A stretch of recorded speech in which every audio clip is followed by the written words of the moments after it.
Dans l'épisode 67, j'ai contacté 100 prospects. J'ai laissé au total 52 messages sur les boîtes vocales des prospects. Bonjour Cyril, c'est Mélanie, la fondatrice de Your Charlie. La fondatrice de Your Charlie, le logiciel pour les témoignages. C'est Mélanie, la fondatrice de Your Charlie, le logiciel pour les témoignages. Donc du coup, dans cette vidéo, je veux tester si en laissant un vocal directement sur WhatsApp ou par SMS, ça aura plus d'impact que mes messages perdus dans les boîtes vocales de mes prospects.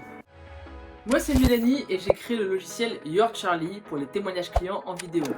Chaque semaine, je partage avec toi tout ce que je mets en place pour atteindre 1000 clients. Mais avant ça, il faut que je te présente les règles du jeu.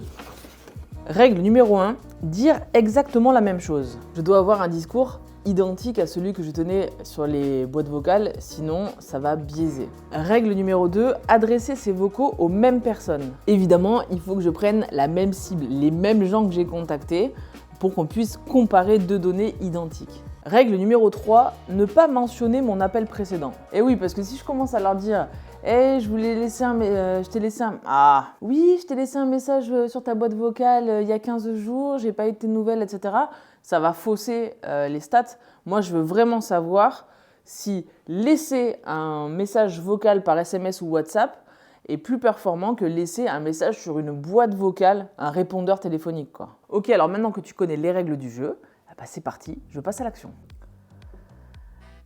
Oui, salut Léo, c'est Mélanie, la fondatrice de Your Charlie, le logiciel pour les témoignages clients en vidéo. Écoute, je me permets de te laisser ce petit vocal parce que je sais que tu t'es inscrit sur notre site et je sais que tu ne l'utilises pas. Et ça peut paraître un peu étrange, mais moi j'aimerais bien comprendre pourquoi. Ça me permettrait de partager avec mon équipe et essayer d'améliorer le logiciel pour qu'il serve à des entrepreneurs comme toi. Donc si tu pouvais prendre juste 5 petites minutes pour me répondre, ce serait vraiment génial. Allez, je te souhaite une bonne journée. Et là tu vois, je vais répéter cette opération plein de fois.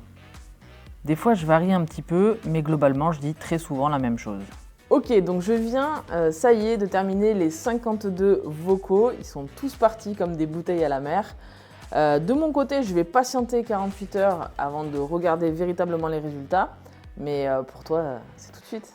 Au niveau des résultats, on est à 4 réponses. Donc c'est mécaniquement et mathématiquement bien meilleur que ce que j'avais obtenu en laissant des messages sur les boîtes vocales, puisque j'avais eu un 0 pointé. Dans ces 4 réponses-là, ce qui est intéressant, c'est que j'ai vu, par exemple, une personne qui m'a expliqué par SMS derrière qu'elle n'était pas à l'aise avec l'outil digital, qu'elle avait testé Charlie, mais qu'au final, elle n'était pas finalement la bonne cible, puisqu'elle n'avait pas de site internet, elle allait très peu sur internet en fait au final, et que c'est la curiosité qui l'avait emmenée vers nous, mais qu'au final, voilà, elle n'était pas prête à aller plus loin. Bon, c'est pas une victoire éclatante avec des scores de dingue, mais quand même, je peux constater que l'impact d'un message envoyé en vocal directement est plus important que laisser un message sur une boîte vocale. Je retenterai l'expérience. Peut-être aussi que le fait de l'avoir fait pendant les périodes de fin d'année, c'était peut-être pas le meilleur créneau. Je réessayerai quand tout le monde sera rentré, reposé, des vacances. J'essaierai de voir un petit peu si pendant le mois de janvier, j'ai des meilleurs résultats. Mais le truc qu'il y a, c'est qu'en faisant ce test, Nadège m'a raconté qu'elle avait trouvé une solution pour que les gens lui répondent. Et c'était pas les mails, c'était pas les SMS, c'était pas les messages sur les boîtes vocales, c'était pas non plus des vocaux comme j'envoyais. En fait, ce sont des messages privés sur LinkedIn. Apparemment, c'est là où elle a le taux de réponse le plus élevé. Donc vous savez ce que je vais faire. Je vais tester en contactant ces mêmes personnes sur LinkedIn pour voir si elles me répondent. Et vous verrez ça dans une prochaine vidéo. Voilà, j'espère que ce challenge vous a fait sourire et qu'il vous a donné des idées pour vous-même affronter vos prospects et oser les relancer par les différents moyens qu'il existe aujourd'hui.